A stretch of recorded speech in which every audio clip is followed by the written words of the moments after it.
So let's start with outputting this as an actual list. If we have a look, we get 3 elements in this persons array on our state. Now, again, in other frameworks, which you might know, if you don't, that's no problem. It's different here anyways. In other frameworks, like in Vue, you would have a directive v4 or in Angular ng4. Now, in React, you don't have that because guess what? Everything is JavaScript here, as you learned.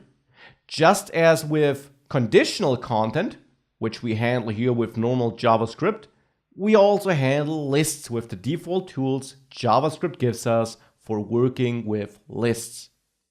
How would this look like in our case here where we have the persons? Well, we would again use single curly braces to render something dynamic within our JSX code.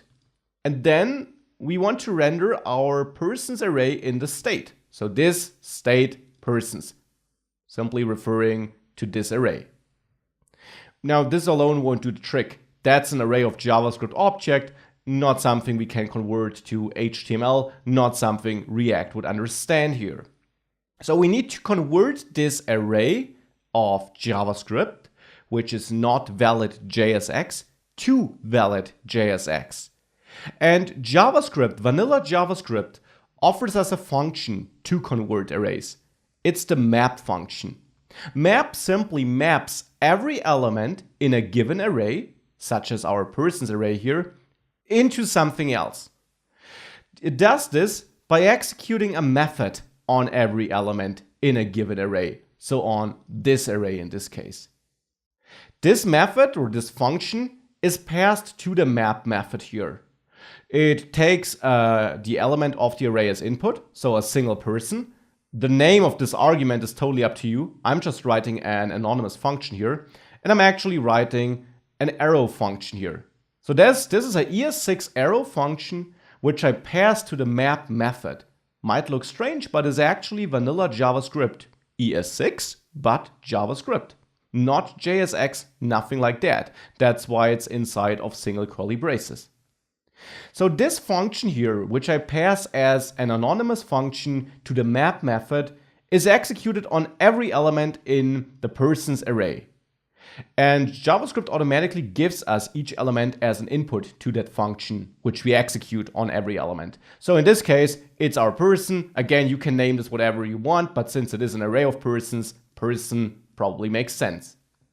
And now here you have to return something. You should return what you want to map this item into. So we have an array of JavaScript objects and persons. Here, 1 object, 2 objects, 3 objects.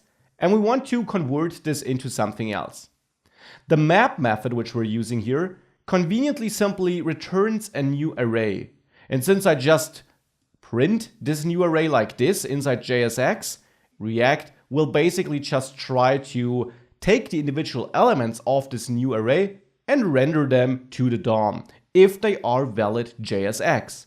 So our goal simply is to return JSX here, so that every element in the persons array gets mapped into a JSX representative of it.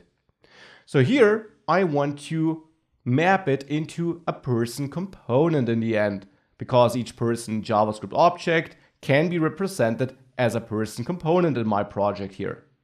And then we simply assign name again. And here we can use the person we get as an input, so the individual element for which this function is executed. And there we got the name property. And the same, of course, for the age, where I can now access person age. I'll split this over multiple lines to make it easier to read. And that actually is it. With that, I can get rid of all the other persons, and I will remove them for now simply. And now what this will lead to is that it will still print a list of persons.